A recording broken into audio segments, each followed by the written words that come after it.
Le succès, parfois, est enivrant, particulièrement dans le monde des affaires.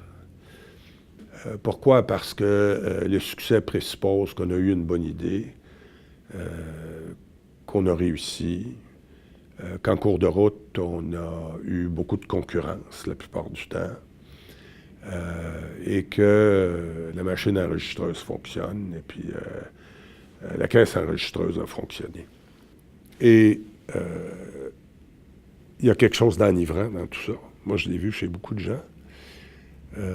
Et il faut à un moment donné passer à un autre niveau. Et un refus de penser que c'est à l'État de tout régler. Je paye assez d'impôts que le gouvernement s'en occupe. C'est vrai qu'on paye de l'impôt. Puis moi, j'ai tendance à dire, tu payes beaucoup d'impôts, c'est parce que tu fais beaucoup d'argent. Tu sais? Je veux dire, plains-toi pas trop. Mais c'est pas vrai que c'est à l'État de tout régler. Ça prend l'implication des gens qui ont réussi dans une société pour aider les autres, que ce soit la collecte de fonds de s'entraide ou que ce soit carrément de suivre de façon très attentive un groupe communautaire dans un quartier, dans une région, de l'aider, de l'appuyer, de donner un peu de son temps quand on en a. Tout ça met l'argent dans sa vraie perspective, tu sais. Pas si important que ça, là. Ultimement, c'est du papier, tu sais.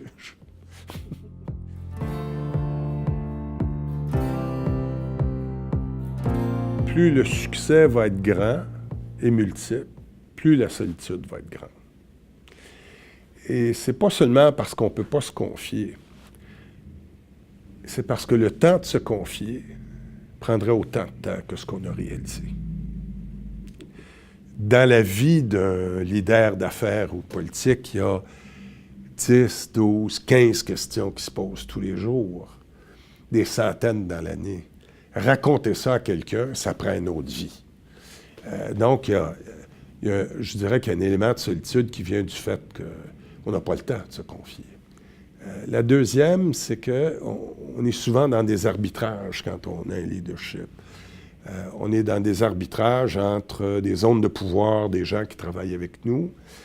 On est dans des arbitrages parfois de valeurs ou de convictions. Et ces arbitrages-là, on les résout à partir de nos propres convictions. Et finalement, à part d'un cercle d'amis très, très intime, il est très difficile pour un leader de partager tout ça. Sauf une fois de temps en temps, un samedi soir, après un repas, puis une coupe de bons verres de vin, puis où on peut se laisser aller un peu plus, mais dans la plus grande des intimités.